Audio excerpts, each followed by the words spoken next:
எந்த காரியத்தை செய்வதற்கும் ஞானம் மிகவும் அவசியம். ஞானமானது நமக்கும் ஆசீர்வாதம், மற்றவர்களுக்கும் ஆசீர்வாதம். இந்த ஞானத்தை நம் வேதத்திலிருந்து மிகவும் சுலபமாக கற்றுக்கொள்ளலாம். 2 பேதுரு 1வது அதிகாரம் 2வது வசனத்தில் நாம் பார்க்கிறோம். 2 பேதுரு 1வது அதிகாரம் 2வது வசனம், தேவனையும் நம்முடைய கர்த்தராகிய இயேசுவையும் அறிகிற அறிவினால் நமக்கு கிருபையும் சமாதானமும் வருகிறது. இந்த வேதத்தை படித்தால் தேவ கிருபையை நாம் பெற்றுக்கொள்ளலாம். தேவ சமாதானம் நம்முடைய வாழ்க்கையை ஆட்கொள்ளும். வேதத்தில் பார்க்கிறோம், தேவ சமாதானம் உங்கள் இருதயத்தை ஆளுவதாக. இன்றைக்கு சமாதானமானது மிகவும் முக்கியம். அதனால் அந்த சமாதானத்தையும் கிருபையையும் இந்த வேதத்தை வாசிப்பதன் மூலமாக நாம் பெற்றுக்கொள்ளலாம். அதே 2 பேதுரு 1வது அதிகாரம் 3வது வசனத்திலையும் நாம் பார்க்கிறோம், நம்மை அழைத்தவரை அறிகிற அறிவினாலே ஜீவனுக்கும் தேவ பக்திக்கும் வேண்டிய யாவற்றையும் அவருடைய திவ்ய வல்லமை நமக்கு கொடுக்கிறது என்று நாம் பார்க்கிறோம். இந்த வாழ்க்கைக்கு வேண்டிய ஆலோசனையை மட்டுமல்ல, ஆவிக்குரிய ஆலோசனைகளையும் இந்த வசனங்கள் மூலமாக நாம் பெற்றுக்கொள்ளலாம். நாம் எங்கேயாவது நாம் பிரயாணிக்கும் பொழுது, ஒருவேளை பைக்கில் போகிறீங்க இல்லை காரில் போகிறீங்கன்னு வைத்துக்கொள்ளலாம். அந்த வழி தெரிஞ்சதுன்னா ஈஸியாக போயிடலாம். வழி தெரியாதபடி நாம் பிரயாணம் செய்து கொண்டு இருக்கும் பொழுது, நாம் செல்ல வேண்டிய இடத்திற்காக நாம் பல காரியங்களை நாம் பார்க்கிறோம். உதாரணமாக அங்கே என்ன எழுதப்பட்டு இருக்கிறது, போர்டு, சைன் போர்டு இருக்கலாம், இந்த வழியாக செல்லுங்கள், அதை பார்த்து நாம் அதன் பிரகாரமாய் நாம் செல்லுகிறோம். இப்படியாக நாம் ஆவிக்குரிய பிரயாணம் செய்து கொண்டு இருக்கிறோம். இந்த ஆவிக்குரிய பிரயாணத்திலே ஆவிக்குரிய ஞானம் மிகவும் அவசியம். அதனால் தேவன் தன்னுடைய ஆலோசனைகளை தன்னுடைய வேத புத்தகத்தின் வாயிலாக நமக்கு கொடுத்திருக்கிறார். ஆலோசனையில் சிறந்தவர், செயலில் வல்லவர். நம்முடைய ஆண்டவரைப் போல செயல் செய்கிற தேவன் யாரும் இல்லை. இவர் கொடுக்கிற ஆலோசனை, தேவனுடைய ஆலோசனை மகா பெரியது என்று பார்க்கிறோம். தேவனுக்கு விரோதமான ஞானமும் இல்லை, புத்தியும் இல்லை, ஆலோசனையும் இல்லை. தேவ ஞானம் அவ்வளவு பெரியது. ஓசையா புத்தகத்திலே 8வது அதிகாரத்திலே 12வது வசனத்தில் ஆண்டவர் சொல்லுகிறார், என்னுடைய மகத்துவங்களை நான் உங்களுக்கு எழுதி கொடுத்திருக்கிறேன். தேவன் நமக்கு எழுதி கொடுத்திருக்கிறார். ஆனால் இந்த வேதத்தை நாம் நிச்சயமாக வாசிக்க வேண்டும். ஒரு நாளைக்கு எத்தனை அதிகாரம் வாசிக்க முடியுமோ அவ்வளவு அதிகாரம் வாசிப்போமாக. அதை செய்தால் நமக்கு தேவ கிருபை பெருகும். நிச்சயமாக தேவன் நம்மை ஆசீர்வதிப்பார், நாமும் மற்றவர்களுக்கு ஆசீர்வாதமாக இருக்க முடியும். இன்றைக்கும் வேத பகுதி எதை பார்க்க போகின்றோம் என்றால், பாவமில்லாமல் ஜீவிப்பதற்கு தேவன் நமக்காக என்ன கிரியை செய்திருக்கிறார், என்ன திட்டம் வைத்திருக்கிறார் என்பதை நாம் தேவ ஆலோசனையின் மூலமாக நாம் இன்றைக்கு கற்றுக்கொள்ளப் போகிறோம். 1 யோவான் புத்தகம் 5வது அதிகாரம் 18-19வது வசனத்தை வாசிப்போம். 1 யோவான் 5வது அதிகாரம் 18வது வசனம் மற்றும் 19வது வசனம். தேவனால் பிறந்த எவனும் பாவம் செய்யான் என்று அறிந்திருக்கிறோம். தேவனால் பிறந்தவன் தன்னை காக்கிறான், பொல்லாங்கன் அவனை தொடான். நாம் தேவனால் உண்டாயிருக்கிறோம் என்றும் உலகம் முழுவதும் பொல்லாங்கனுக்குள் கிடைக்கிறதென்றும் அறிந்திருக்கிறோம். ஆனால் இங்கே 5 காரியங்களை நாம் அறிந்து கொள்ள வேண்டும் என்று தேவன் இந்த வசனத்தின் மூலமாக நமக்கு வலியுறுத்துகிறார். 5 காரியங்கள். முதலாவது, நாம் தேவனால் உண்டாயிருக்கிறோம். 2வது, தேவனால் உண்டாயிருக்கிறவன் அவன் பாவம் செய்யான். 3வது, தேவனால் உண்டாயிருக்கிறவன் தன்னை காக்கிறான். உலகம் முழுவதும் பொல்லாங்கனுக்குள் கிடைக்கிறது. இந்த பொல்லாங்கனுக்குள் இருக்கிற இந்த உலகத்திலே நாம் நம்மை காத்து கொள்ள வேண்டும். கடைசியாக, உலகம் முழுவதும் பொல்லாங்கன் நம்மை தொடான் என்கிற காரியங்களை நாம் பார்க்கிறோம். இந்த 5 காரியங்களை நாம் பார்த்தோம். முதலிலே நாம் தேவனால் பிறந்தவர்கள். எப்பொழுது நாம் தேவனால் பிறந்தோம்? நாம் இயேசுவினுடைய சுவிசேஷத்தை கேட்ட அன்றைய நாளிலே, அவரை விசுவாசித்த அந்த நாளிலேயே நமக்கு தேவ ஆவியானவர் கொடுக்கப்பட்டு இருக்கிறார். எபேசியருக்கு எழுதிய நிருபத்தில் 1வது அதிகாரத்தில் 13வது வசனத்தில் நாம் அப்படியாக பார்க்கிறோம். எபேசு பட்டணத்துக்கு இருக்கிற இந்த சபை மக்களுக்கு தேவன் எழுதப்பட்ட பகுதியிலே 13வது வசனம், நீங்கள் உங்கள் இரட்சிப்பின் சுவிசேஷமாகிய சத்திய வசனத்தை கேட்டு விசுவாசிகளான போது வாக்குத்தத்தம் பண்ணப்பட்ட பரிசுத்த ஆவியால் முத்திரை போடப்பட்டீர்கள். ஆனால் நம் தேவனுடைய மக்கள் என்று நம்ம மேல் ஒரு முத்திரை இருக்கிறது. கர்த்தருடைய நாமத்திற்கு ஸ்தோத்திரம். இப்போ நம் தேவனுடைய பிள்ளையாக இருக்கிறதுனால் நாம் பாவம் செய்ய மாட்டோம், பாவம் செய்ய முடியாது. 1 யோவான் 5:18 பார்க்குறோம், தேவனால் பிறந்தவன் தன்னை காக்கிறான் பொல்லாங்கன். 19வது வசனத்தில் தேவனால் உண்டாயிருக்கிறோம் என்றும் உலகம் முழுவதும் பொன்னாங்களுக்குள் இருக்கிறது. இல்லை, 1 யோவான் 3வது அதிகாரம் 9வது வசனத்தில் தேவனால் பிறந்தபடியினால் பாவம் செய்ய மாட்டான். 1 யோவான் நிருபத்திலே 3வது அதிகாரம் 9வது வசனத்தில் தேவனால் பிறந்த எவனும் பாவம் செய்யான், ஏனெனில் அவருடைய வித்து அவனுக்குள் இருக்கிறது. அவன் தேவனால் பிறந்தபடியினால் பாவம் செய்ய மாட்டான். ஏன் நாம் பாவம் செய்ய மாட்டோம் என்றால், தேவனுடைய வித்து நமக்குள் இருக்கிறது. வித்து அப்படின்னா விதை, சீட். தேவனுடைய வார்த்தை நமக்குள் இருக்கிறது. தேவனுடைய ஜீவன் நமக்குள் இருக்கிறது. தேவனுடைய ஜீவன் நமக்குள் இருக்கிறதுனால் நாம் பாவம் செய்ய மாட்டோம், பாவம் செய்ய முடியாது. அதனால் நாம் தேவனால் உண்டாயிருக்கிறோம். அடுத்ததாக தேவனால் உண்டாவன் பாவம் செய்ய முடியாது என்கிற அந்த சத்தியத்தை நாம் விளங்கி கொள்ள வேண்டும். 3வது தேவனால் பிறந்தவன் தன்னை காக்கிறான். ஏன் அப்படின்னா, உலகம் பொல்லாங்கனுக்குள் கிடைக்கிறது, உலகம் முழுவதும் பொல்லாங்கனுக்குள் கிடைக்கிறது என்று நாம் பார்க்கிறோம். அதனால் இந்த பொல்லாங்கன் நம்மை தொடாமல் இருக்க வேண்டும் என்றால் நாம் நம்மை காத்து கொள்ள வேண்டும்.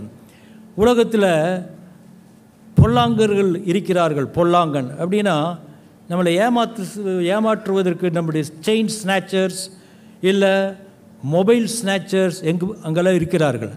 அந்த நேரத்தில் நம்ம என்ன செய்கிறோம்? நம்முடைய மொபைலையும் விலையேறப்பெற்ற பொருட்களையும் நாம் பாதுகாப்பதற்காக நாம் என்ன செய்யணுமோ அதை செய்து கொள்கிறோம். ஒரு ஹெவி கேஷ் ஏதாவது எடுத்து செல்லும் பொழுது அதை மிகவும் பத்திரமாக நாம் கொண்டு செல்லுகிறோம். அதுபோல் விலையேறப்பெற்ற ரட்சிப்பை நமக்குள் இருக்கிறது. தேவன் நமக்கு இப்பொழுதே பரலோக ராஜ்யத்தை கொடுத்து விட்டார். நம் ராஜ்யத்தின் புத்திரர்கள். நாம் இந்த உலகத்தில் இருந்தாலும் இந்த உலகத்துக்குரியவர்கள் அல்ல. நம்முடைய குடியிருப்போ பரலோகத்தில் இருக்கிறது என்று வேதத்திலே நாம் பார்க்கிறோம். அங்கே இருந்து பரலோகத்திலிருந்து இயேசு கிறிஸ்து வருகிறார். அவரை நாம் தினமும் எதிர்பார்த்து கொண்டிருக்க வேண்டும். ஆனால் தேவ மக்களாகிய நாம் நம்மை காத்து கொள்ள வேண்டும். காத்து கொள்வது 2 விதத்தில் நம்மளை காத்து கொள்ளலாம். அதாவது தீங்கான இடத்திற்கு போகாமல் நம்மை பாதுகாத்து கொள்ளலாம். அடுத்ததாக தேவனுடைய உதவியை நாடலாம். பொல்லாங்கிலிருந்து நம்மை காத்துக்கொள்வதற்காக தேவனுடைய உதவியை எப்படி நாடுகிறோம்? ஜெபத்தின் மூலமாக ஆண்டவர்கிட்ட கேட்டுக்கிறோம். ஆண்டவரே என்னை காப்பாற்றுங்க, என்னை ஆசீர்வதிங்க. இப்படி ஏதோ நமக்கு ஆவியானவர் ஏவுனபடி நம் தேவனிடத்தில் உதவியை நாடுகிறோம். அவர் உதவி செய்ய வல்லவர் இல்லையா? அவர் உதவி செய்ய வல்லவர். முக்கியமாக இக்கட்டு காலத்திலே அவர் என்னை நோக்கி கூப்பிடு, நான் உனக்கு மறு உத்தரவு அளிப்பேன், கொடுப்பேன். ஆனால் தேவன் நமக்கு அந்த இக்கட்டான நேரங்களிலே அவர் உதவி செய்ய வல்லவராயிருக்கிறார். ஆனால் தேவனால் பிறந்த நாம் நம்மை காத்து கொள்ள வேண்டும். எப்படி காத்து கொள்ள வேண்டும் என்று ஒரு வார்த்தையை படிப்போம். நீதிமொழிகள் 22வது அதிகாரம் 3வது வசனம்.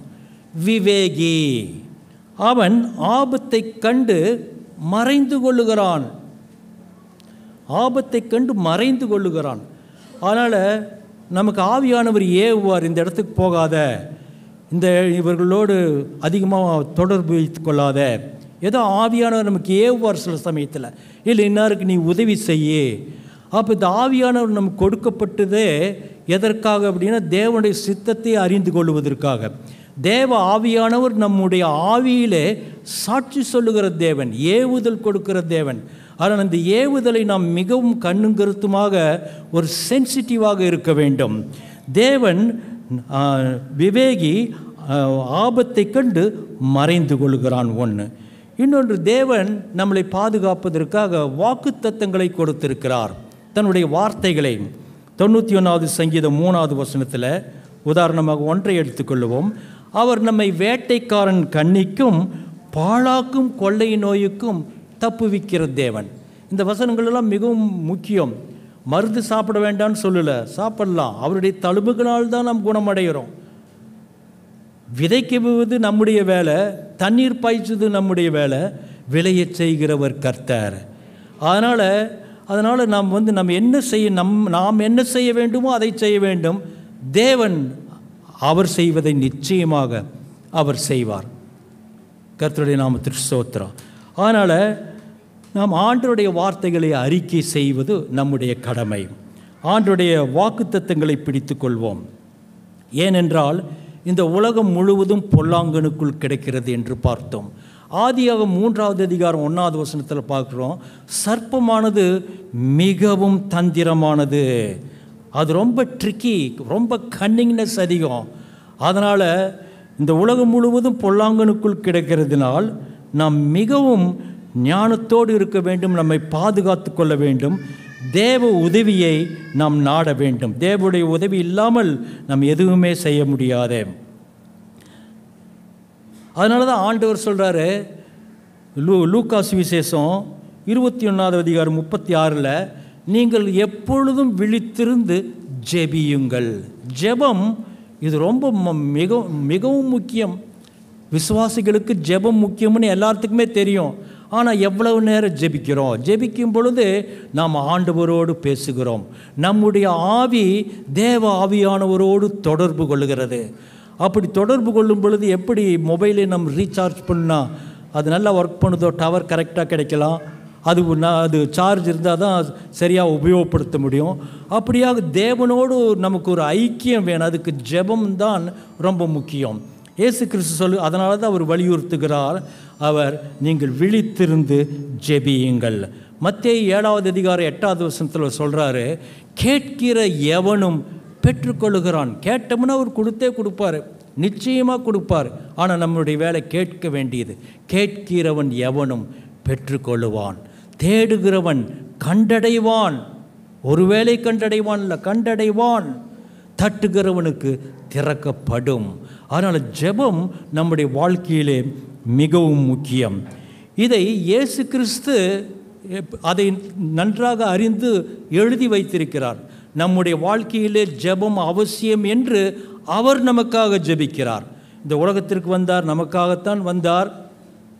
பாவத்தின் வல்லமை, நமக்குள் இருக்கிற பாவத்தினுடைய வல்லமையை ஆக்குவதற்காகவே வந்தார்.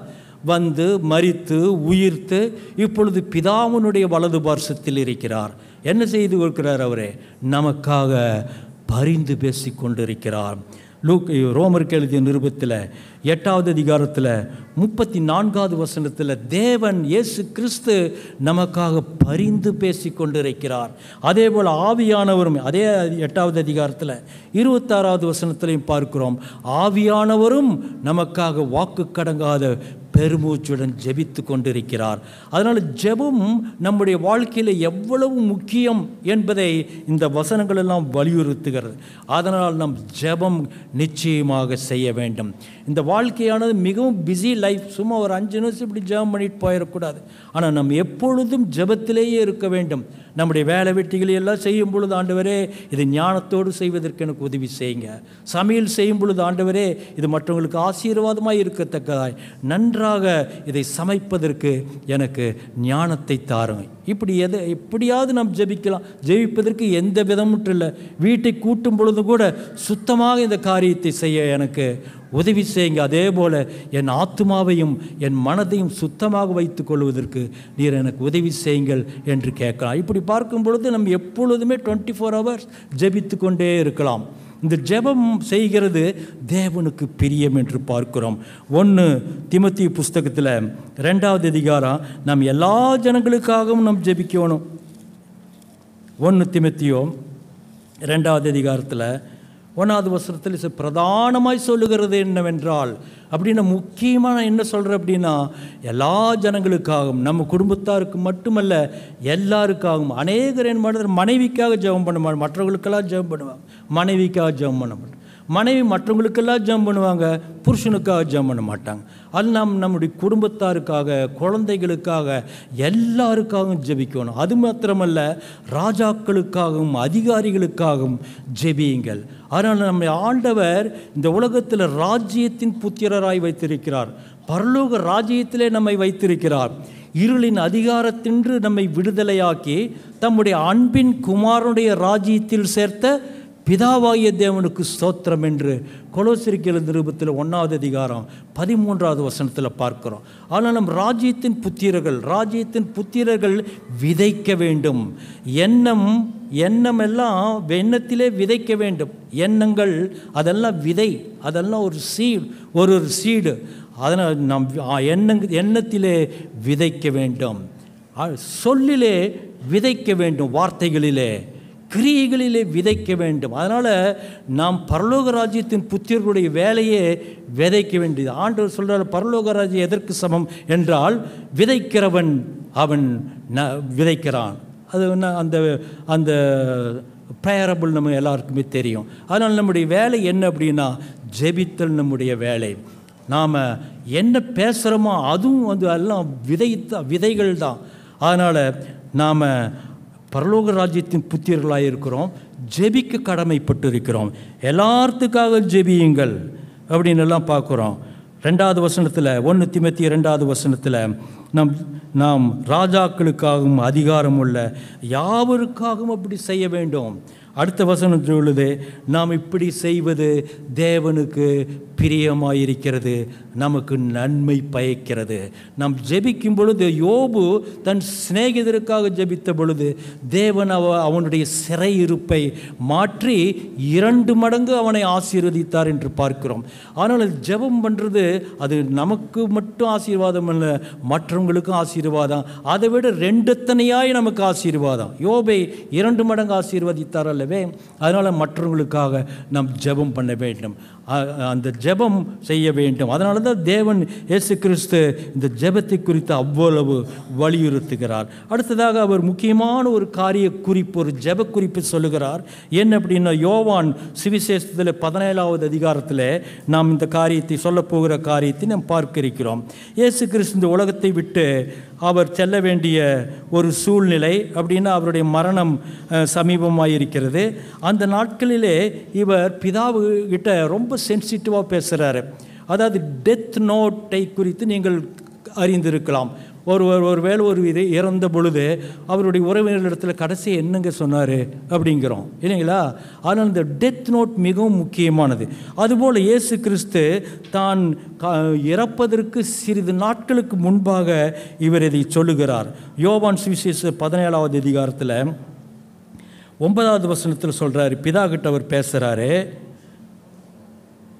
பிதாவே, நீங்கள் எனக்கு கொடுத்தீங்களே இந்த இவங்களை சீஷர்களை, இந்த ஜனங்களையெல்லாம் கொடுத்தீங்களே, அவர்களுக்காக நான் வேண்டிக் கொள்ளுகிறேன். நான் அவர்களுக்காக வேண்டிக் கொள்ளுகிறேன். உலகத்துக்காக வேண்டிக் கொள்ளாமல் நீர் எனக்கு தந்தவர்களுக்காக வேண்டிக் கொள்ளுகிறேன் என்று ஜெபம் பண்ணுறாரு. அடுத்தது 15வது வசனத்தில் பாருங்கள், நான் உன்னுடைய சன்னிதானத்துக்கு வர்றேன் பிதாவே, அதனால் நான் வர்றதுனால என் கூட அவங்களையும் நீங்கள் கூட்டிக்கிங்க அப்படின்னு கேட்குறதில்ல. அவருக்கு பதில் என்ன சொல்கிறார் பாருங்க, நீர் அவர்களை 15வது வசனம், நீர் அவர்களை உலகத்திலிருந்து எடுத்துக்கொள்ளும்படி நான் வேண்டிக் கொள்ளாமல் நீர் அவர்களை தீமை நின்று காக்கும்படி வேண்டிக் கொள்ளுகிறேன். அப்போ ஒரு ஜெப குறிப்பு கொடுக்கிறாரு. இந்த உலகம் பொல்லாங்கனுக்குள் கிடைக்கிறதுனால எந்த நேரத்தில் என்ன சம்பவிக்கும்னு நமக்கு சொல்ல முடியாது. அப்படி ஒரு நாட்களில் நாம் இருக்கும் பொழுது நாம் தேவனிடத்தில் இதை நிச்சயமாக கேட்க வேண்டும். நாம் ஜெபம் பண்ண வேண்டும். எல்லா விதமான ஆபத்துக்களிலிருந்தும் எங்களை காத்து கொள்ளும் என்று. சீசர்கள் ஒரு நாள் இயேசுகிட்ட போயிட்டு, குருவே, நீர் எங்களுக்கு ஜெபிக்க கற்றுக் கொடுக்க வேண்டும்னு கேட்குறாரு. அப்போ இயேசுநாதர் நீங்கள் அப்போ கற்றுக் கொடுக்குறாரு. இதை நாம் எங்கே பார்க்குறோன்னா, மத்தேயு சுவிசேஷத்தில் 6வது அதிகாரத்தில் 9வது வசனத்திலிருந்து நாம் பார்க்கிறோம். நீங்கள் ஜெபிக்க வேண்டிய விதமாவது அப்படின்னு சொல்லிட்டு, பரலோகத்திற்கு எங்கள் பிதாவே உம்முடைய நாமம் பரிசுத்தப்படுவதாக ஒரு ஜெபத்தை சொல்கிறாரு. அந்த ஜெபம் எல்லாருக்கும் மனப்பாடமாக தெரியும். அதில் ஒரு மிகவும் முக்கியமான குறிப்பு பாருங்கள். 6வது அதிகாரம் 13வது வசனத்தில் என்ன ஜெபம் செய்யணும்னு சொல்கிறாருன்னா, எங்களை சோதனைக்குட்பட பண்ணாமல் தீமையிலிருந்து எங்களை ரட்சித்து கொள்ளும் அப்படின்னு நம்ம ஜெபம் செய்ய வேண்டும் என்று அவர் நமக்கு கற்றுக் கொடுக்கிறார். ஆனால் அந்த ஜெபத்தில் பாருங்கள், தீமையிலிருந்து நாம் காக்கப்பட வேண்டும். தீமை என்ன அப்படின்னா, தேவனுடைய சித்தத்திலிருந்து வழி விலகுவதே தீமை.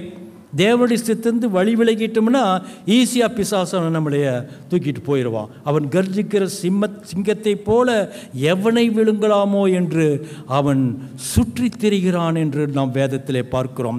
அதனால் இந்த ஜெபமானது மிகவும் முக்கியம் என்கிற இந்த காரியங்களை நாம் உணர்கிறோம். அதனால் சோதனைக்குட்படாமல் எங்களை தீமையிலிருந்து காத்துக்கொள்ளும். எங்கே போகும் பொழுது வரும் பொழுதும் தேவாவையானவர்களுக்கு ஏவும் பொழுது எல்லாம் இப்படி ஜெபம் பண்ணி ஒருத்தருக்காக ஜெபிக்கிற ஆண்டவரே, அவரை தீமையிலிருந்து பாதுகாத்து கொள்ளும். ஏன் அப்படின்னா, நாம் பலவீனம் நிறைந்தவர்கள். நம்ம கண்டிப்பாக தவறுவோம். நீதிமான் 7 முறை விழுந்தாலும் எழுந்திருக்கிறான் அப்படின்னா, நீதிமான் 7 முறையும் விழுகிறதில்ல. அவன் 7 முறை விழுந்தாலும் அவன் எந்திரிச்சிட்றான். அப்போ நம்ம தவறுகிறோம் இல்லான்ட்டுல, ஆனால் மீண்டும் நாம் எழுந்துடுறோம், ஆண்டவரை பிடித்து கொள்ளுகிறோம். அப்போ அது அதனால் தவறுகிற சுபாவம் நமக்குள் இருக்கிறதுனால் பாவ சுபாவம் நமக்குள் இருக்கிறது. ஆனால் தேவன் அதனுடைய சுபாவத்தினுடைய வல்லமையை முடக்கி வைத்திருக்கிறார். அது எப்படி என்று நாம் கற்றுக்கொள்ள இருக்கின்றோம். சரி, அதனால் நம்ம என்ன ஜெபம் பண்ணணும் அப்படின்னா, நாம் சோதனையில் விழாமல் தீமையிலிருந்து பாதுகாத்து கொள்ளுங்க. நாம் வழி விலகிறதுனால பிசாசானவன் தேவனிடத்தில் இயேசுகிட்ட போயிட்டு, நான் அவனை சோதிப்பதற்கு எனக்கு பெர்மிஷன் கொடுங்கன்னு கேட்குது. இயேசுவிடம் பெர்மிஷன் இல்லாமல் அவன் நம்மளை தொடவே முடியாது. கர்த்தருடைய நாமத்திற்கு ஸ்தோத்திரம். லூக்கா சுவிசேஷத்தில் 22வது அதிகாரத்தில் இதை இயேசு கிறிஸ்து அவர் நமக்கு கற்றுக் கொடுக்கிறார். லூக்கா சுவிசேஷத்தில் 22வது அதிகாரத்தில் 31வது வசனத்தில் பேதுருகிட்ட சொல்கிறாரு, சீமோனே சீமோனே, இதோ கோதுமையை சுளைக்கினால் புடைக்கிறது போல சாத்தான் உங்களை புடைக்கிறதற்கு உத்தரவு கேட்டுக்கொண்டான். அதனால் உத்தரவு கேட்குறான். நம்மளை தொட முடியாது. பொல்லாங்கன் அவனை தொடான். யாரை? தேவனால் பிறந்தவனை தொடான். நம்முடைய குழந்தைகள் ஒருத்தர் கை வைக்கிறதுக்கு விட்டுருவோமா?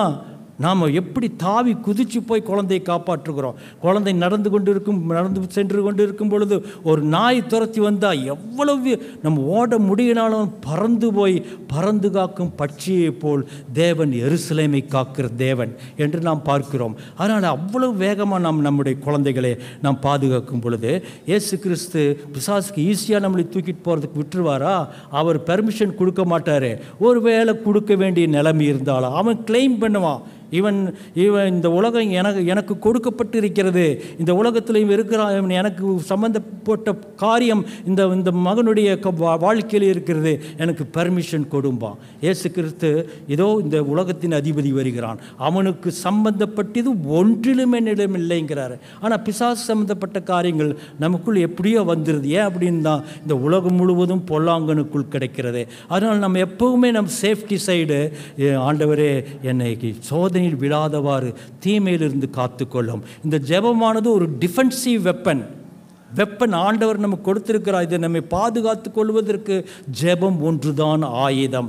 எபேசியருக்கு எழுதின நிருபத்தில் 6வது அதிகாரத்தில் 11வது வசனத்திலிருந்து நாம் பார்க்குறோம், விசுவாசிகளுக்கு தேவன் கொடுத்த சர்வாயுத வர்க்கங்களையும் நீங்கள் தரித்து கொள்ளுங்கள்னு பார்க்குறோம். அங்கே ஹெல்மெட் இருக்குது, பிளஸ் பிளேட் இருக்குது, எல்லாம் நல்ல சீருடைய ஒரு யூனிஃபார்ம், ஒரு சோல்ஜருக்கு எப்படி இருக்குதோ இது ஆயுதங்களை கொடுத்திருக்கிறார்களோ அதுபோல் நமக்கு அது அதில் கொடுத்துருக்கிறதுல எல்லாமே டிஃபென்சிவ் வெப்பன் தான். ஒன்று தான் ஆவியானவர் கொடுக்கிற பட்டயத்தை எடுத்துக்கொள்ளுங்கள்ங்கிறது. பட்டயம் பிசாசை தாக்குவதற்காக. ஆண்டவருடைய வார்த்தைகளை சொல்லும் பொழுது அவன் நம்மளை எதிர்த்து நிற்க முடியாது. பிசாசை எதிர்த்து நில்லுங்கள், அவன் ஓடி போவான். எப்படி எதிர்த்து நிற்க முடியும்? நாம ஆண்டவருடைய வசனத்தை கொண்டு தான். இயேசுவையே சோதிக்க வந்தான். நீ தேவனுடைய குமாரனானால் இந்த கல்லை அப்பமாக மாற்றும். அது சொல்கிறது, பிசாசு சொல்லுது, நீ தேவனுடைய குமாரனாலா இந்த அப்பத்தையும் இந்த கல்லையும் அப்பமாக மாற்றுவதற்கு உனக்கு இது இருக்குது, தகுதி இருக்குது, அதை செய்யுங்கிறான். எப்படியாவது பிசாசுக்கு ஒரு அடிபணியை வைக்கிறதா பல முறையிலையும் ட்ரை பண்ணுறான். ஒவ்வொரு முறையும் இயேசு கிறிஸ்து இப்படி எழுதியிருக்கிறதே என்று மத்தேயு சுவிசேஷம் 4வது அதிகாரத்தில் நீங்கள் படித்து பாருங்கள். அது எல்லாம் அதில் தெளிவாக ஆண்டவர் வசனத்தை வைத்து தான் ஆவியானவர் கொடுக்கிற பட்டயத்தை எடுத்துக்கொள்கிறார். அதுதான் ஜெபம். அதனால் ஜெபம் வார்த்தை இல்லாமல், ஆண்டவருடைய வார்த்தை இல்லாமல் ஜெபம் இல்லை. ஆனால் நாம் ஜெபம் செய்யணும். ஏன் அப்படின்னா, நான் பார்த்தோம், சீமோனே கோதுமை புடைப்பது போல உன்னை புடைப்பதற்கு உத்தரவு கேட்டுக்கொண்ட, ஆனால் நானோ உன்னுடைய விசுவாசம் ஒழிந்து போகாதபடிக்கு நான் உனக்காக வேண்டிக் கொள்ளுகிறேன். அங்கேயும் பார்க்குறோம், இயேசு கிறிஸ்து நமக்காக ஜெபிக்கிறார். உனக்காக வேண்டிக் கொள்ளுகிறேன், நீ குணப்பட்ட பின்பு உன் சகோதரனை ஸ்திரப்படுத்து. அதனால் நமக்கு கஷ்டங்கள் வரலாம், சோதனைகள் வரலாம். அந்த நேரத்தில் ஏதோ ஒரு ஆசீர்வாதம் நமக்காக வைக்கப்பட்டிருக்கிறது என்பதை நாம் மறந்துவிடக்கூடாது. அதனால் ஆண்டவர் சொல்கிறாரு, நீ குணப்பட்ட பின்பு. நாம் கஷ்டத்தில் கடந்து போகிறோம், அதிலிருந்து நிச்சயமாக நாம் வெளியில் வருவோம். அக்கினியை கடக்கும் பொழுது நீ வேகாதிருப்பாய். அதனால் எந்த பிரச்சனையாக இருந்தாலும் பிரச்சனைகள் வரும், பிரச்சனை நம்மளை முழுக்கி விடாது. ஹல்லேலூயா. அதனால் நம்ம நாம் பலப்படுவோம். கஷ்டங்கள் வரும் பொழுது பலப்படுகிறோம். அதற்கு பிறகு நாம் மற்றவங்களுக்கு ஆசீர்வாதமாக இருப்போம். ஹல்லேலூயா. அதனால் சோர்ந்து போகாமல் நம் கஷ்ட நேரத்தில் நம் ஆண்டவரை நோக்கி பார்ப்போம். கஷ்டத்தில் அவர் நமக்கு உதவி செய்கிற தேவன்.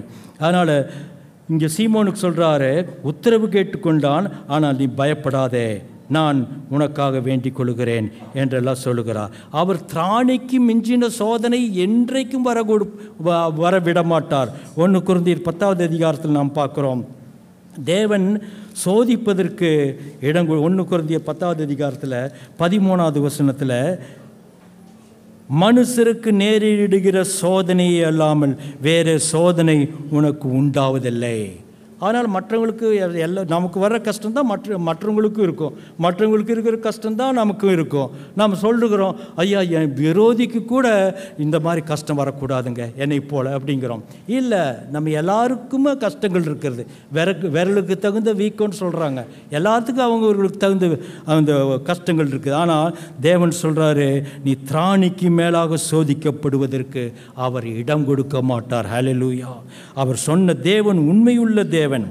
அப்படி சோதனைகள் வந்தாலும் அதற்கு தப்பித்து கொள்ளுகிற போக்கையும் உண்டு பண்ணுவார். அதனால் வழியை உண்டு பண்ணுவார். அவரே வழி. ஆனால் நாம் அவரையே நாடுவோம். ஜெபத்தில் நாம் அவரை பற்றி பிடித்து கொள்ளுவோம். அதனால் ஜெபம் எவ்வளவு முக்கியமானது என்று இந்த பகுதிகளெல்லாம் நாம் பார்க்கிறோம். அதனால் ஜெபிக்க வேண்டும். ஜெபம் செய்வது தேவனுக்கு பிரியம், நமக்கு நன்மை பயக்கும். அதனால் இந்த ஜெபம் செய்வதற்கு உங்களுக்கு அவர் இயேசுநாதர் சொல்கிறார்ல, நீங்கள் விழித்திருந்து ஜெபியுங்கள், எப்பொழுதும் ஜெபியுங்கள். 24 hours நம்ம ஜெபித்துட்டு இருக்கலாம். தூக்கத்தில் கூட உங்களுக்கு அனுபவமாக இருக்குது. தூக்கத்திலேயே நம்ம மற்றவர்களுக்காக ஜெபிக்கிறோம். எத்தனையோ பேருக்கு அனுபவங்கள் உண்டு இல்லையா? கர்த்தருடைய நாமத்திற்கு ஸ்தோத்திரம். அதனால் 24 hours நம்ம ஜெபம் பண்ணிகிட்டே இருக்கணும். ஒரு நாளைக்கு நம்ம வீட்டுக்கு ஒருத்தர் வரலாம், ஒருவேளை ஒரு நாளைக்கு வராமல் கூட இருக்கலாம். ஆனால் நம்முடைய மனதில் ஒரு நாளைக்கு எத்தனை பேர் போகிறாங்க இல்லைங்களா? யாராவது ஒருத்தர் வர்றாங்க. அப்போ அவர்கள் வரும் பொழுதெல்லாம் அவர்களுக்காக நாம் ஏன் ஜெபிக்கக்கூடாது? இதையும் நீங்கள் கடைப்பிடிக்கும்படி நான் கேட்டுக்கொள்கிறேன். அப்போ நம்ம எல்லாத்துக்காக நமக்கு பிடிக்காதவங்க கூட வருவாங்க. உடனே அவங்களுக்காக ஜெபியுங்கள். உங்களை துன்பப்படுத்துவர்களுக்காக ஜெபியுங்கள், அவர்களை ஆசீர்வதியுங்கள். அதனால் வாயில் சொல்கிறதுக்கு என்ன? அப்புறம் நமக்கு இது கிடைச்சதுன்னா, பாசிபிலிட்டி கிடைச்சதுன்னா அவர்களுக்கு உதவி செய்யலாம். முதல்ல அவர்களை வார்த்தையினால் ஆசீர்வதிப்போம், அவர்களுக்காக ஜெபிப்போம். ஆண்டவரே அவர்களை ஆசீர்வதியும், உம்முடைய நாமத்தினாலே மன்னிக்கிறேன், கிறிஸ்து இயேசு உங்களுக்கு மன்னிக்கிறது போல நீங்களும் மன்னியுங்கள். ஆனால் நாமும் தவறுகிறோம், மற்றவங்களுக்கும் தவறு இழைக்கிறோம். அதனால் இந்த மன்னிப்பு என்பது மிகவும் முக்கியமான காரியம். அதில் இது ஒரு ஜெபத்தில் வரக்கூடிய ஒரு பகுதி தான். அதனால் இந்த ஜெபம் ஒரு டிஃபென்சிவ் ஆயுதம், தற்காப்பு ஆயுதம் இது. அதனால் ஜெபிக்க நாம் கடமைப்பட்டு இருக்கிறோம். 1 யோவான் 3வது அதிகாரத்தில் நாம் பார்த்தோமே, 3வது அதிகாரத்தில் 9வது வசனத்தில், தேவனான் பிறந்த எவனும் பாவம் செய்யான், ஏனென்றால் அவருடைய வித்து அவனுக்குள் தரித்திருக்கிறது. தேவனால் பிறந்தவன் எவனும் பாவம் செய்யினால் ஏனெனில் அவனுடைய வித்து அவனுக்குள் தரித்திருக்கிறது. அவன் தேவனால் பிறந்தபடியினால் பாவம் செய்ய மாட்டான். தேவனுடைய ஜீவன் நமக்குள் இருக்கிறது. 3வது அதிகாரம் 8வது வசனத்தில் நாம் பார்க்குறோம், பாவம் செய்கிறவன் பிசாசினால் உண்டாயிருக்கிறான். 10வது வசனத்தில் பார்க்குறோம், ஒரு மனிதன் தேவனுடைய பிள்ளையா இல்லை பிசாசுடைய பிள்ளையா என்று நாம் எப்படி கணிக்க வேண்டும் என்று வேதம் ஆவிக்குரிய உலகத்தில் பாவத்தை தான் ஒரு அளவுகோலை ஆண்டவர் வச்சிருக்கிறார். பாவம்தான் அளவுகோலே. ஒருவன் பாவம் செய்தால் அவன் பிசாசினால் உண்டானவன். அவன் பாவம் செய்யாமல் நீதியை செய்கிறான் என்றால் அவன் தேவனுடைய பிள்ளை என்று பார்க்கிறோம். அப்போ தேவனால் பிறந்தவர்கள், பிசாசினால் பிறந்தவர்கள்னால் என்ன அப்படின்னா, இப்போ தேவனால் பிறந்தவர்கள் யார் அப்படின்னா, தேவனை விசுவாசிக்கிறவர்கள், தேவனுடைய சித்தத்தை செய்கிறவர்கள், அவரோடு கோஆப்ரேட் செய்து தேவனுடைய சித்தத்தை நிறைவேறுவதற்கு நாம் அவரோடு சேர்ந்து யார் அவரோடு சேர்ந்து சித்தத்தை நிறைவேற்றுகிறார்களோ அவர்களே தேவனுடைய புத்திரர்கள். அதே போல் பிசாசுடைய புத்திரர்கள் யார்? பிசாசுக்கு செவி கொடுக்கிறவன், பிசாசை நம்புகிறவன், பிசாசோடு சேர்ந்து பிசாசினுடைய காரியத்தை செயல்படுத்துகிறவன் தான் பிசாசினால் பிறந்தவன். அதனால் பிசாசுடைய வார்த்தைகள் நாம் கேட்கவே கூடாது. ஆதாம் ஏவாளுக்கு ஆண்டவர் சொன்னார், 2 வேலை தான் கொடுத்தாரு. அவனை தோட்டத்திற்கு அழைத்து சென்று இதை பண்படுத்தவும் காக்கவும் தான் வைக்கிறார். 2 வேலை தான், பண்படுத்தணும் காக்கணும். காக்க வேண்டும் அப்படின்னா தேர்ட் பார்ட்டி உள்ளே வரக்கூடாது. வீட்டுக்கு நாம் காம்பவுண்ட் போடுகிறோம் எதற்காக? தேர்ட் பார்ட்டி உள்ளே வரக்கூடாது என்பதற்காக. அதுபோல் இந்த பிசாசானவன் தோட்டத்திற்குள் வந்து விடக்கூடாது. ஏன் அப்படின்னா இந்த தோட்டத்திற்கு வெளியே பிசாசானவன் இருக்கிறான். ஆதாம் ஏவாள் பாவம் செஞ்சதுனால தான் உலகத்தில் பாவம்னு நான் நினைக்கிறேன். கிடையாது. ஆதாம் ஏவாள் பாவம் செய்வதற்கு முன்பாகவே உலகத்தில் பாவம் இருந்தது, பிசாசு இருந்தது. அவன் தானே உள்ளே வரக்கூடாதுன்னு ஆண்டவர் சொல்கிறாரு. தேர்ட் பார்ட்டி நீ தோட்டத்தை காக்க வேண்டும் சொல்கிறாரு. அதுபோல் இன்றைக்கு நமக்கு தேவனுடைய ராஜ்யம் எங்கே இருக்கிறது? உங்களுக்குள் இருக்கிறது. இந்த இருதயத்தை தான் நாம் காத்து கொள்ள வேண்டும். எல்லா காவலோடும் உன் இருதயத்தை காத்துக்கொள். ஆனால் இந்த காவல் மிகவும் அவசியம். அப்போ இந்த இருதயத்தை காத்துக்கொள்வது அப்படின்னா நம் நினைவுகள் எல்லாம் ஆண்டவரை நோக்கி இருக்கணும். கண்டதையும் நாம் நினைக்கக்கூடாது. ஒரு எதிர்மறையான ஒரு தாட் வருதா, ஒரு பயத்தை உண்டு பண்ணக்கூடிய ஒரு எண்ணங்கள் வருகிறதா, உடனே அந்த எண்ணத்தை சிறைப்பிடி என்று தான் வேதம் சொல்லுகிறது. 2 கொரிந்தியர் 10வது அதிகாரத்தில் 5வது வசனம்னு நினைக்கிறேன். எல்லா யோசனைகளையும் கிறிஸ்து இயேசுவுக்குள்ளாக சிறைப்பிடியுங்கள். 2 கொரிந்தியர் 10வது அதிகாரம் 5வது வசனம். தர்க்கங்களையும் தேவனை அறிகிற அறிவுக்கு விரோதமாய் எழும்புகிற எல்லா மேட்டிமையும் நிர்மூலமாகி எந்த எண்ணத்தையும் கிறிஸ்துவுக்கு கீழ்ப்படிய சிறைப்படுத்துவர்களாயிருக்கிறோம். அதனால் சிறைப்பிடிக்க வேண்டும் எண்ணங்களை. நல்லதை நம்மளால் யோசிக்க முடியாது, கெட்டதை அதாக வரும் இல்லைங்களா? நல்லதை நாம் உட்காந்து ரூம் போட்டு யோசிக்கணும், இல்லைன்னா நல்லது வராது. அப்போ என்ன சொல்ல வருகிற அப்படின்னா கெட்டது தான் வருகிறது. ஏன்னா அந்த உலகம் முழுவதும் பொல்லாங்கனுக்குள் கிடைக்கிறது. எதிர்மறையான அவிவிசுவாசமான காரியங்கள் தான் வருது. தலையில் வந்தாலும் சரி, அதை நெக்ஸ்ட் ஸ்டேஜ் அதை சொல்லக்கூடாது, பேசக்கூடாது. ஜீவனை விரும்பி நல்ல நாட்களை காண வேண்டும் என்று இருக்கிறவன் தன் வாயை காப்பாற்றி கொள்ளட்டும். அப்போ அநீதி எல்லாம் பாவம் தான். ஆண்டவருக்கு விரோதமாக சொல்கிறதெல்லாம் அநீதி தான். உதாரணத்துக்கு நமக்கு ஏதோ ஒரு வியாதியே வந்துருச்சு, கதை முடிஞ்சது, டாக்டருக்கு எல்லாம் கைவிட்டாங்க, இன்னும் ஒன்றும் பண்ண முடியாதுங்க. நாம் அது சொல்லக்கூடாது. அவர் சொன்னால் சொல்லிட்டு போகட்டும், அவங்க ரிப்போர்ட் சொன்னால் சொல்லிட்டு போகட்டும். நம்முடைய ரிப்போர்ட் என்ன சொல்லுகிறது? தீர்க்க ஆயுஷ்யவன் அனுகிரசி நின்று திருப்திப்படுத்துவேன். உனக்கு நீடிய நாட்களை கொடுத்து நான் உன்னை ஆசீர்வதிப்பேன். ஆண்டவர் நமக்கு நீடிய நாட்களை கொடுக்கிற தேவன். அவருடைய தழும்புகளினால் நாம் குணமடைந்தோம்.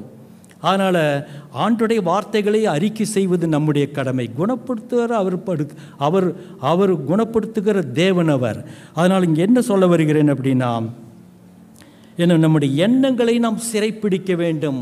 எண்ணங்களை காத்துக்கொள்வதில் தான் நம்முடைய இருதயத்தை காத்துக்கொள்கிறதுக்கு சமம். அதனால் எண்ணங்களை நாம் எண்ணத்தில் எப்பொழுதுமே நன்மையான காரியங்கள் தான் ஓடிட்டுருக்கணும். ஆண்டவருக்கு ஏற்ற காரியங்களையே சிந்திக்கணும். அதனால தான் சங்கீதம் 1 நாம் பார்க்குறோம், தேவனுடைய வேதத்தில் மிகவும் பிரியமாயிருந்து இரவும் பகலும் தியானிக்கிற மனிதன் பாக்கியவான். இதை தியானித்து இதை யோசித்து கொண்டே இருக்கணும். பிலிப்பியர் 4வது அதிகாரம் 8வது வசனத்தில் அவர் அதைத்தான் சொல்கிறாரு. எவைகள் கற்புள்ளவைகள் எவைகளோ, புண்ணியமானவைகள் எவைகளோ, நல்லவைகள் எவைகளோ அவைகளையே சிந்தித்து கொண்டிருங்கள். அதனால் இந்த சிந்தனை குறித்து நாம் மிகவும் எச்சரிக்கையோடு இருக்கணும். அதனால் இப்படி தான் இதைத்தான் நம்மளை கொள்ளுகிறதுக்கு சமம். தேவனால் பிறந்தவன் தன்னை காக்கிறான். ஜெபத்தினால் காத்துக்கொள்ளணும். வேண்டாத இடங்களை நாம் ஒதுக்கி அதுக்கு எஸ்கேப் ஆகிறோனும். வேதத்தில் சொல்ல அவன் நம்ம பார்த்தோமே, நாம் என்ன பிறந்தது. அதனால் இது ஞானவான் ஆபத்திலிருந்து ஆபத்துக்களுக்கு ஒளிந்து கொள்ள எஸ்கேப் ஆகிறோனும். ஆண்டவருக்கு ஸ்தோத்திரம். அப்போ நாம் எப்படி நம்மளை காத்துக்கொள்ள வேண்டும் என்கிற காரியத்தை எல்லாம் நாம் பார்த்தோம்.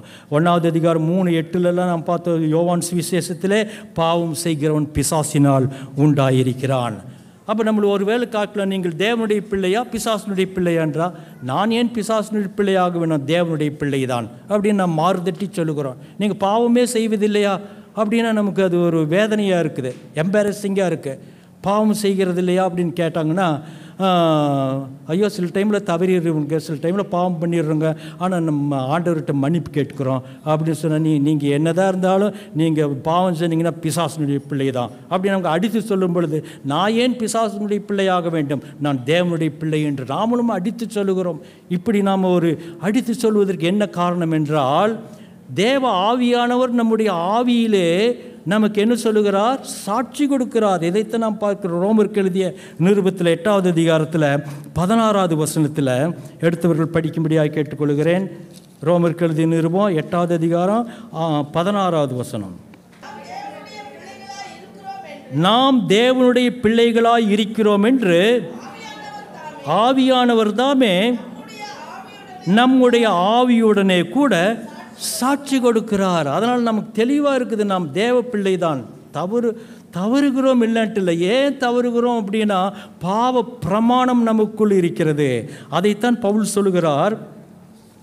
இது பாவ பிரமாணம் என்று ஒரு பிரமாணத்தை குறித்து நாம் பார்க்கிறோம். பவுல் சொல்லுகிறார் ரோமருக்கு எழுதிய நிருபத்தில் 7வது அதிகாரத்தில் 15வது வசனத்தில் என்ன சொல்கிறாரு? நான் நல்லது செய்யணும்னு நினைக்கிறேனோ அதை என்னால் செய்ய முடியல. எது தீமை என்று நான் கருதி அதை செய்யக்கூடாதுன்னு நினைக்கிறேனோ அதையே செய்கிறேனே அப்படிங்கிறாரு. அதனால் அவருக்கு ஒரு பயம் இறுதியத்தில். அவர் சொல்கிறாரு பாருங்க, 17வது வசனத்தில், ஆதலால் இல்லை 15வது வசனத்திலிருந்து, எப்படி எனில் இல்லை 15வது வசனம், எப்படி எனில் நான் செய்கிறது எனக்கே சம்மதி இல்லை, நான் விரும்புகிறதை செய்யாமல் நான் வெறுக்கிறதையே செய்கிறேன். அதுக்கு என்ன காரணம்னு அடுத்த வசனத்தில் சொல்கிறாரு. 17வது வசனத்தில், ஆதலால் நான் அல்ல, எனக்குள் வாசமாயிருக்கிற பாவமே அப்படி செய்கிறது.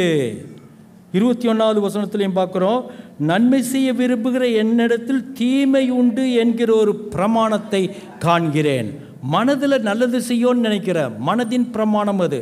அப்போ அநேக பிரமாணங்களை குறித்து அங்கே எழுதப்பட்டிருக்கிறது. மனதின் பிரமாணம் 23வது வசனத்தில் பார்க்குறோம், ஆகிலும் என் மனதின் பிரமாணத்துக்கு விரோதமாய் போராடுகிற வேறொரு பிரமாணத்தை என் அவயவங்களில் இருக்க காண்கிறேன்.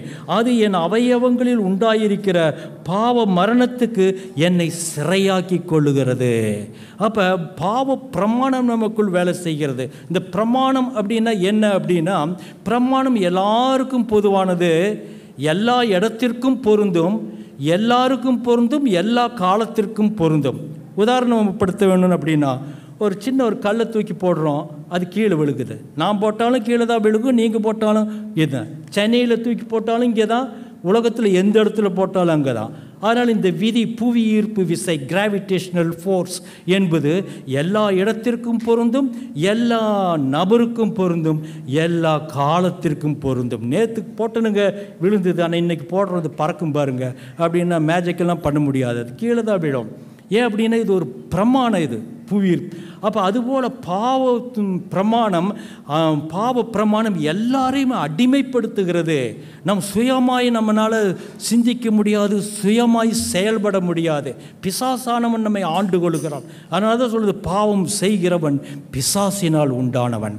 அப்போ இது ஒரு பாவ பிரமாணம். அப்போ நான் பார்த்த ஒரு பிரமாணத்தை குறித்து, அது எல்லாத்துக்கும் பொதுவானது, எல்லா இடத்துக்கும் பொருந்தானது, எல்லா காலத்திற்கும் பொருந்தும்னெல்லாம் பார்த்தோம். அதே போல் இன்னொரு காரியம் என்ன அப்படின்னா, ஒரு பிரமாணத்தை இன்னொரு பிரமாணத்திற்கு விரோதமாக செயல்படுத்த செய்து அந்த பிரமாணத்தை முடக்கி வைக்கலாம். எக்ஸாம்பிள் சொன்னால் உங்களுக்கு புரியும். இப்போ கல்லை தூக்கி போட்டோம்னா கீழே விழுகுது. ஆனால் 2 பஸ்ஸை ஒன்றுக்கு பின்னாடி ஒன்று நிறுத்தினா எவ்வளவு நீளம் இருக்குதோ அதை விட பெரிய ஆகாய விமானம் பறக்குகிறதே. அப்போ அப்படின்னா கிராவிடேஷன் புல் என்னாச்சு, அந்த புவியீர்ப்பு விசை என்னாச்சு? அந்த புவியீர்ப்பு விசை, அந்த சக்திக்கு, அந்த பிரமாணத்திற்கு விரோதமாக இன்னொரு பிரமாணத்தை செயல்படுத்த வைக்கிற அந்த என்ஜினில் இருக்கக்கூடிய ஒரு பிரமாணம். அப்போ அது மேலே போயிட்டுருக்குது, போயிட்டுருக்கும் பொழுது என்ஜினை ஆஃப் பண்ணுங்கள், உடனே கீழே விழ செய்யும். அப்படின்னா என்ன அர்த்தம் அப்படின்னா, அந்த புவியீர்ப்பு விசை, அந்த பிரமாணம் அங்கே தான் இருக்குது, ஆனால் அது வேலை செய்யலை, அது முடக்கி வைக்கப்பட்டிருக்கிறது. அதுக்கு விரோதமாக இன்னொரு பிரமாணம் செயல்படுகிறது. அப்போ இதே போல தான் தேவன் நமக்குள் ஒரு பிரமாணத்தை உண்டு பண்ணியிருக்கிறார். அது என்னன்னு பார்க்கலாம். ரோமருக்கு எழுதிய நிருபத்தில் 8வது அதிகாரத்தில் 2வது வசனம். கிறிஸ்து இயேசுவினாலே, ரோமருக்கு எழுதிய நிருபம் 8வது அதிகாரம் 2வது வசனம். கிறிஸ்து இயேசுவினாலே ஜீவனுடைய ஆவியின் பிரமாணம் என்னை பாவம் மரணம் என்பவைகளின் பிரமாணத்தினின்று விடுதலையாக்கிற்றே. அப்போ ஜீவனுடைய பிரமாணம் நமக்குள் செயல்பட ஆரம்பித்து விட்டது. என்னைக்கு சுவிசேஷ ரட்சிப்பின் சுவிசேஷத்தை கேட்டோமோ அன்னைக்கே ஜீவனுடைய பிரமாணம் நமக்குள் கிரியை செய்ய ஆரம்பித்து விட்டது. அப்படின்னா பாவத்தின் வல்லமை முடக்கப்பட்டு இருக்கிறது. அப்போ ஆகாயம் மேலே சென்றிருக்கும் பொழுது அந்த என்ஜின் ஆஃப் பண்ணால் கீழே விழுகுது. அதுபோல் தேவ ஆவியானவர், எவர்கள் தேவ ஆவியினால் நடத்தப்படுகிறார்களோ அவர்களே தேவனுடைய புத்திரர்கள் என்று ரோமருக்கு எழுதிய நிருபம் 8:14 நாம் பார்க்குறோம். அதனால் தேவ மக்கள் நாம் தேவ ஆவியினாலே நடத்தப்படணும். சிந்தனையினாலே, சொல்லினாலே, செயலினாலே எல்லாம் அவருடைய ஆதிக்கத்திற்கு நாம் கொடுத்து விடணும். அவருடைய எப்படி பைலட்டு ஓட்டுறதுக்கு அவனுடைய அதிகாரத்துக்கு உற்றமாக அவன் கொண்டு போய் சேர்த்துறான், அதுபோல் ஆவியானவருடைய கரத்தில் நம்ம திறன்களெல்லாம் கொடுத்து விடணும். சிந்திக்கக்கூடிய திறன், பேசக்கூடிய திறன், செயல்படக்கூடிய திறனை அவருக்கு கொடுத்துடணும்.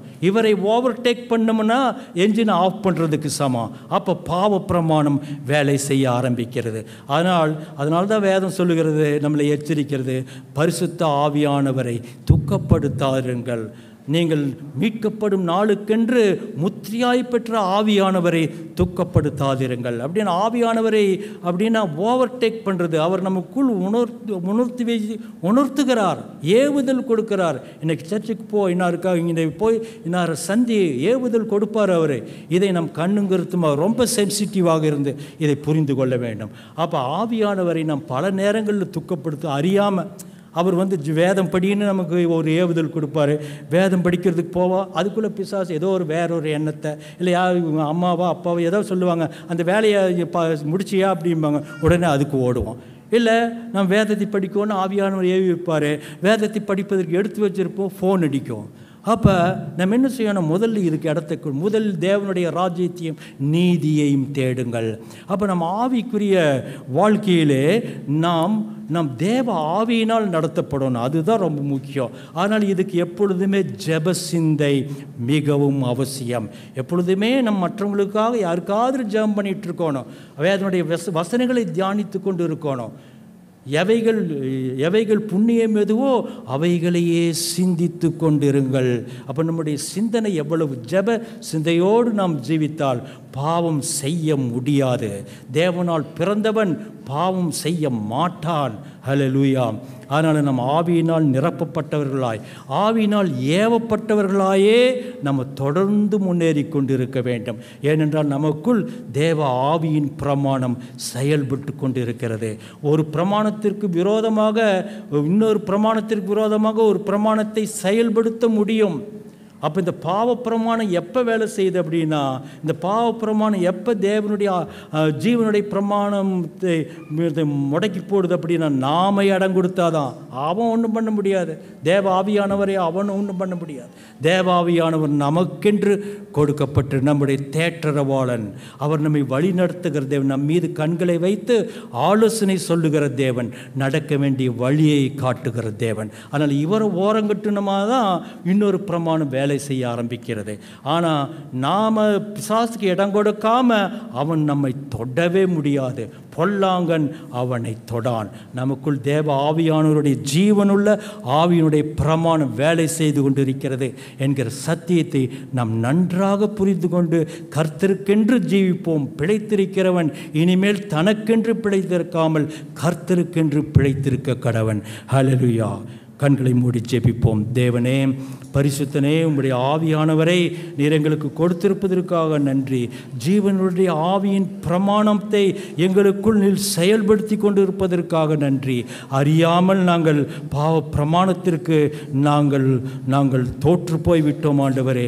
இனி ஆண்டவரே, எப்பொழுதும் நாங்கள் உம்மால் நடத்தப்பட தேவாவியானவரே எங்களை ஒப்பு கொடுக்கிறோம். எங்களுடைய சிந்தனை திறன், எங்களுடைய சொல் திறன், செயல்திறனை உம்முடைய ஆளுகைக்கு ஒப்பு கொடுக்கிறோம். நீங்கள் ஆளுகை செய்யுங்க தேவாவியானவரே. எங்களுடைய இருதயத்தின் நினைவும் எங்களுடைய வாயின் வார்த்தைகளும் தேவனே உமக்கு ஏற்றதாய் இருப்பதாக, பிரீதியாய் இருப்பதாக ஆண்டவரே உமக்கு நன்றி. கேட்ட சத்தியத்தை யார் யார் கேட்டார்களோ அவர்களுடைய வாழ்க்கையில் ஆண்டவரே இன்று முதல் ஒரு புதிய காரியத்தை செய்வதற்காக நன்றி.